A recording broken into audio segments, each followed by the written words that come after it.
ভিডিওটি শেষলৈ নেচালে একোৱে বুজি নাপাব। সেইবাবে ভিডিওটি শেষলৈ চাওক।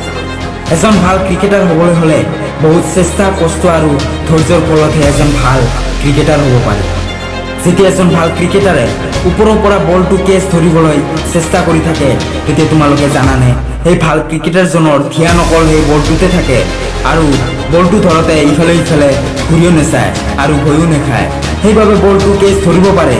যদি ক্ৰিকেটাৰজনৰ মনত ভয় আৰু বলটো ধ্যান নিদি ইফালে ইফালে ঘূৰি চায়, তেতিয়া বলটো কেচ ধৰিব পাৰিব জানো?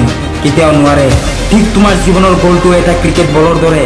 সেইবাবে তুমি তোমাৰ জীৱনৰ গ'লটোতে ধ্যান দিব লাগে আৰু চেষ্টা কৰিয়ে থাকিব লাগে যেতিয়ালৈকে তোমাৰ জীৱনৰ গ'লটো সম্পূৰ্ণ নহয়। যদি ভিডিঅ'টি ভাল লাগিছে লাইক শ্বেয়াৰ আৰু ছাবস্ক্ৰাইব কৰিব নাপাহৰিব।